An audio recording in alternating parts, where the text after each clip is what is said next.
I first became interested in training a chicken in 2014 when I attended a seminar that was instructed by an FBI agent from the canine forensics team. And he was talking about the applications of training a chicken, specifically on training a dog.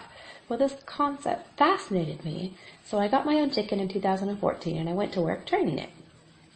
Through my experience training the chicken, I found that I was learning about more than just how to train a dog. I was learning concepts that applied across learning communities. And that idea absolutely fascinated me. So I'm taking you on a journey now in what you can learn from a chicken. We're going to start off by discovering how a chicken thinks. Now this is important because it isn't only how a chicken thinks, but this is how all cognitive beings think. And if you understand how a being thinks, you can influence learning. Then we'll define the concept of operant conditioning, and we'll look at what it is, and we'll see a few examples of how operant conditioning is used to modify behavior. And if you boil learning down, you're really just modifying ideas and concepts into something new, which is very similar to behavior modification.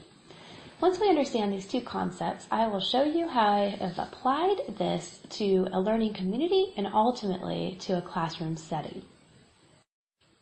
So chickens have a linear pattern of thought, meaning that if A leads to B and B leads to C, then A will also lead to C.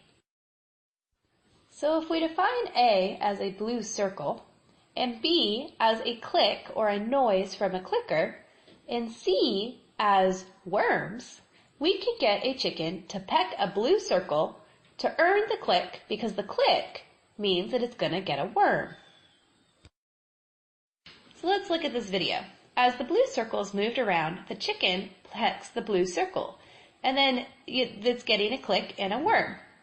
So when you remove the blue circle, now the chicken does nothing, because the red circle and the yellow circle don't have the same response and the same reinforcement as the blue circle. So the chicken will just wait until the blue circle comes back before it will peck the circle again. So now if we decide we no longer want the chicken to peck a blue circle, but we want the chicken to peck a yellow star, the same linear pattern of thought applies, and that means that A and E are similar.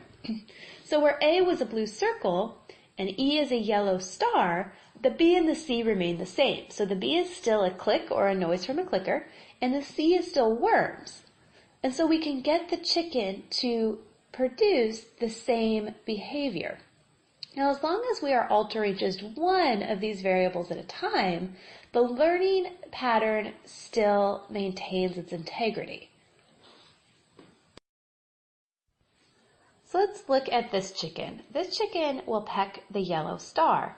And as long as the yellow star is on the board, you can move it around and the chicken is still going to be looking for the yellow star, because the yellow star has been conditioned to a worm. The chicken will ignore everything else on the board because nothing else has resulted in a worm. So we can see as we learn, we can change what we are learning, but we have to present it to learners in the same way. So we always have to give learners a learning concept. We have to understand and recognize a learner's response to that concept, and then we have to reinforce it appropriately. So this matters because this is how everything learns. This is how dogs learn, and goats learn, and cats learn, and people, even infants. So you can see this in an infant. When an infant is crying and you present a bottle, you don't have to put the bottle in the mouth before the infant stops crying. As soon as it sees and recognizes that bottle, it will stop crying. This is because it has been conditioned that the presence of the bottle gets the food. So now the question becomes that if we can see this pattern of linear thought in everything, why study a chicken? Well, here is the most fascinating fact about a chicken. They're not distracted by their environment. external influences and things that are happening around them don't change or alter their pattern of thought. They are always just looking for that linear pattern. The blue circle, the click, the worm, the yellow star, the click, the worm. Where dogs and people and babies, they can be distracted. I got a dog who will be distracted by a squirrel, and babies will be distracted by a singing toy. And so those distractions interrupt that linear pattern of thought. So now that we understand that cognitive beings have a linear pattern of thought, let's take a look at operant conditioning. So operant conditioning is how we are going to change or modify that pattern of linear thought. Back in the 1930s, B.F. Skinner represented this idea of operant conditioning. And he said that all engagers in an environment have a response to a stimulus. And that response is either increased or decreased based on the reinforcement. And so a stimulus is any change or any representation, any idea that comes in contact with your engager or your learner. And then that response that the learner naturally offers can either be reinforced positively, which is going to increase that response, or it can be reinforced negatively, which should decrease that response. So this is Titus. Titus is going to help us see this idea of operant conditioning.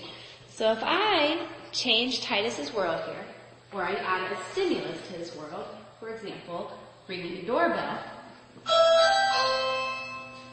Titus should give us a response of going back to his bed. And because that is a response that I want and that I am looking for, I am going to reinforce his response with cookies.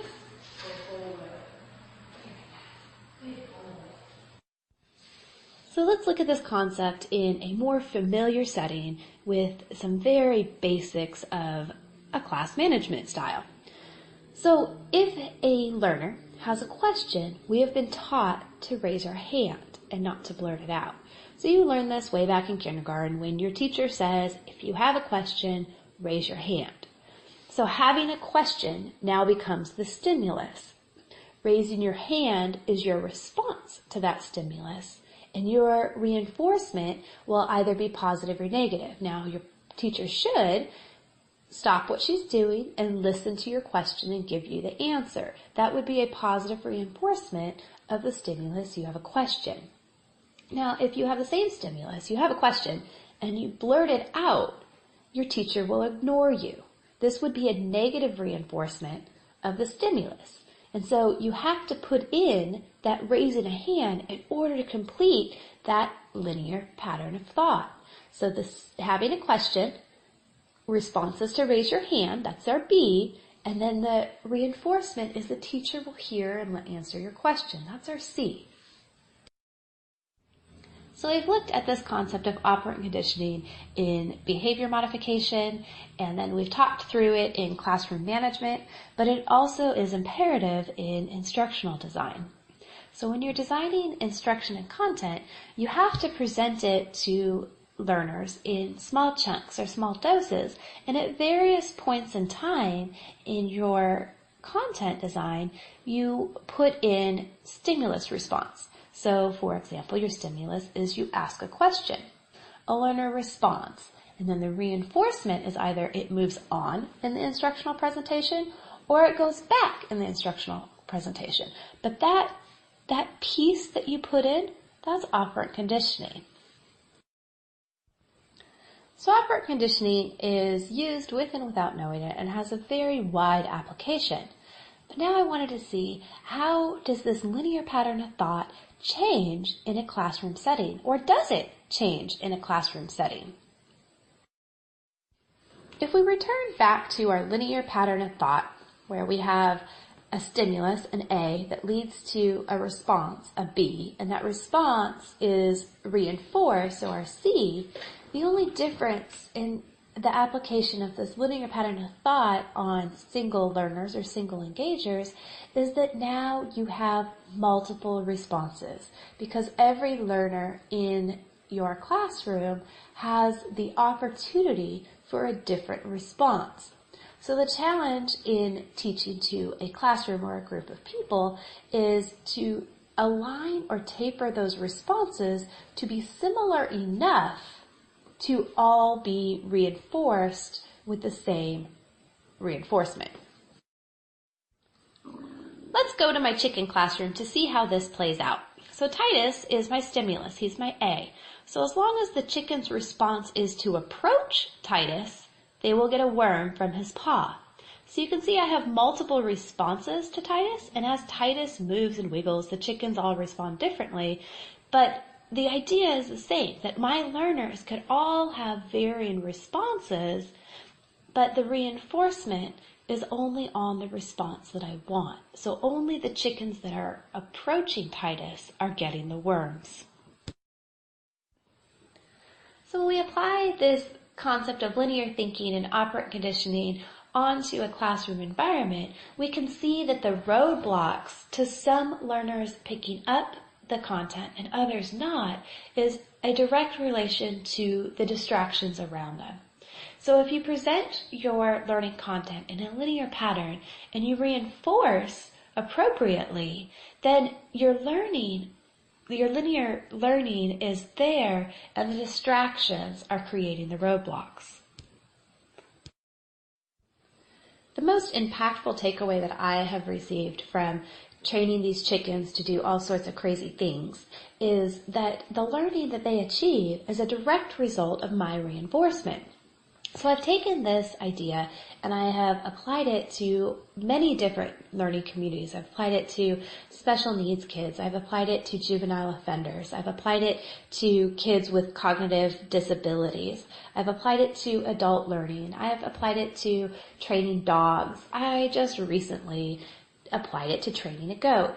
And so I can see that all the learning is completely within my control. So whether or not I am teaching mathematics to emotionally distraught teenagers, or I'm teaching a dog to go to his bed when the doorbell rings, the placement of my reinforcement, the appropriateness of my reinforcement, and the timing of my reinforcement will facilitate the learning. And once learning is achieved, then it is repeated. And so through learning, all we're ever trying to get to is a repeated response. So I provided here some external resources for you to dive deeper into some of these concepts if you're interested. So we have that transitive property of thought, this idea of linear thinking, meaning that if A leads to B and then B leads to C, then ultimately A leads to C. And so you can make the connections through this linear pattern. And then we have operant conditioning, which is being widely used across many different contexts. It's being used in animals at theme parks to train them for the animal shows. It's also being used in autistic research and cognitive behavior modification programs. But operant conditioning has such a large net of application that your context is really important when researching operant conditioning.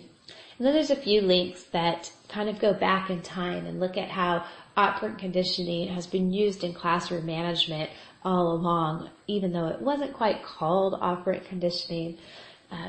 So if you have any questions, you are welcome to email me at jennifer@jenniferarbalo.com. And thank you for finding out what I have been able to learn from training a chicken.